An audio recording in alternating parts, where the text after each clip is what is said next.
उच्च हिमालयी क्षेत्रों में हुई बरसात और बर्फबारी से दिल्ली को 3 दिन थोड़ी राहत रहेगी, जबकि 3 दिन बाद दिल्ली के तापमान में तेजी से बढ़ोतरी होने की संभावना है।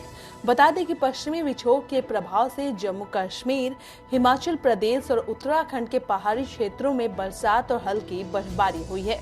तेजी से बदल रहे मौसम के चलते देश के कई इलाकों में बारिश का अलर्ट जारी है। आज उत्तराखंड में आंशिक बादल छाए रहने के साथ हल्की बारिश के आसार हैं। प्रदेश के 5 पहाड़ी जिलों में आज ओले गिरने के आसार जताए गए हैं। इसके अलावा कुछ क्षेत्रों में आकाशीय बिजली गिरने की भी आशंका है।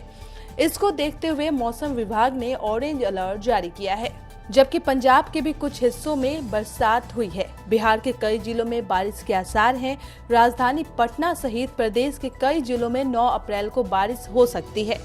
हिमाचल में बारिश बर्फबारी के बाद मौसम सुहावना हो गया है। यहाँ पर 3 जिलों के लिए येलो अलर्ट जारी कर दिया गया है। दरअसल जम्मू कश्मीर और आसपास के क्षेत्र में पश्चिमी विक्षोभ बना हुआ है, जबकि उत्तर पश्चिम राजस्थान में चक्रवाती सर्कुलेशन है।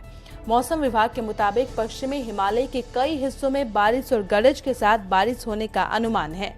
दिल्ली में फिलहाल सुबह शाम की हल्की ठंड तो महसूस की जा रही है, लेकिन दिन के वक्त पड़ रही कड़ाके की धूप ने लोगों के पसीने निकाल दिए हैं। दिल्ली एनसीआर में भी तेजी से मौसम में बदलाव होगा। दिल्ली में आंधी आने की भी संभावना है। धूल भरी आंधी के दौरान उत्तरी मैदानी इलाकों में हवा की गति 30 से 40 किलोमीटर प्रति घंटे तक बढ़ सकती है।